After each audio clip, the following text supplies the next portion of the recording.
Olá, vamos então para mais uma aula aqui de psicanálise e dessa vez também atendendo a pedidos, né? Alguns alunos me pediram para falar sobre o inconsciente. Então vamos lá falar então sobre, né, essa outra cena que o Freud traz, né, para o entendimento do aparelho psíquico do sujeito. Bom, o inconsciente ele já é trazido por alguns autores, né? Não era uma palavra tão nova no meio quando Freud começa a estudar o inconsciente. Mas, de uma certa forma, ninguém tinha aprofundado, né, os estudos sobre o inconsciente para entender a sua lógica de funcionamento, entender como que ele funciona e como que ele influenciaria, de alguma forma, o nosso comportamento. Então, quem se dedica, quem se debruça a fazer esse estudo é o Freud, né?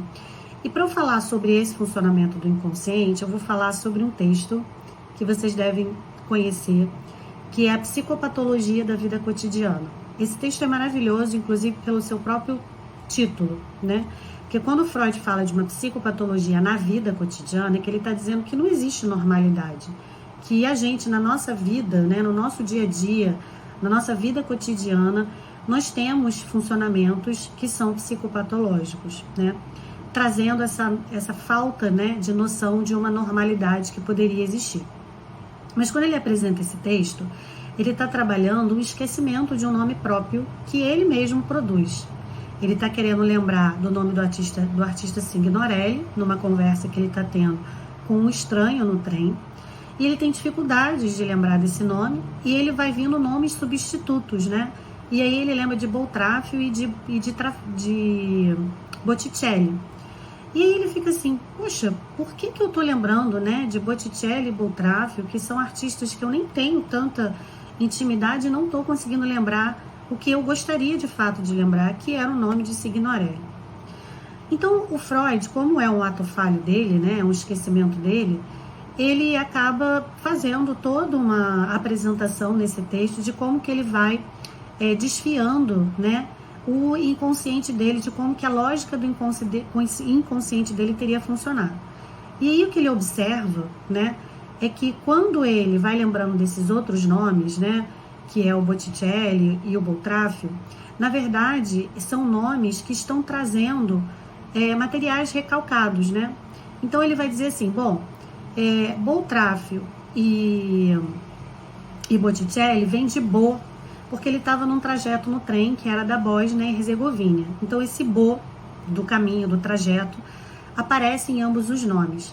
L de Botticelli, ele diz que é a parte que não foi recalcada do Signorelli, que era o nome que ele gostaria de lembrar. E aí foi, né, fez aí uma condensação de símbolos, né? Bo, de Bósnia e Herzegovina, que era o trajeto que ele estava, e L, que é, né, a parte não recalcada do nome Signorelli, que ele não estava lembrando. E aí cria-se Botticelli. E Boltraffio vem de Bo, como eu já disse, né? E Tráfio, e ele lembra, né, que teve uma vez que ele estava na cidade chamada Trafoi e que ele tinha recebido uma notícia de um paciente que teria tentado, né, o suicídio por conta de uma impotência sexual. E ele recebe essa notícia quando ele está nessa cidade, né, de Trafoi. Então, Bo, né, por conta do trajeto do trem, Tráfio, que apareceria aí, teria uma similaridade sonórica, né, e que produziria aí esse Tráfio de Trafoi. Bom, então, quando ele opera essa lógica, né, nesse esquema da psicopatologia da vida cotidiana, tentando entender o que aconteceu ali, o que foi recalcado, o que foi condensado, o que foi deslocado, ele entende o funcionamento do inconsciente, ele apresenta pra gente, né?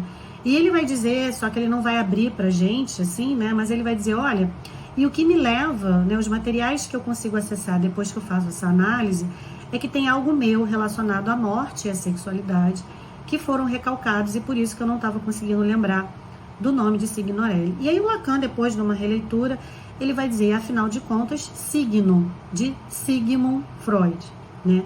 Isso não é uma coisa que o Freud declara, isso é uma questão que o Lacan vem para compor, mas isso fica claro, né? Ou seja, o nosso inconsciente funciona com lógicas, né, com leis de condensação, deslocamento.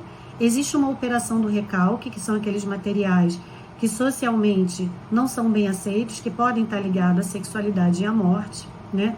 E que quando a gente produz uma formação do inconsciente, que nesse caso, nesse texto é o ato falho, tem alguma mensagem do inconsciente aí cifrada, que se a gente fizer o deciframento, a gente consegue alcançar. Então esse é o inconsciente freudiano, é o inconsciente linguageiro, é o inconsciente que usa da representação para poder trazer algum material inconsciente à tona para a vida do sujeito.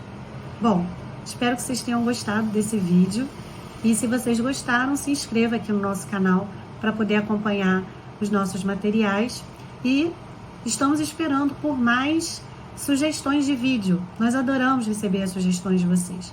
E lembrem-se, toda quinta, todo domingo às 18 horas, estamos aqui com um vídeo novo. Então, até a próxima aula.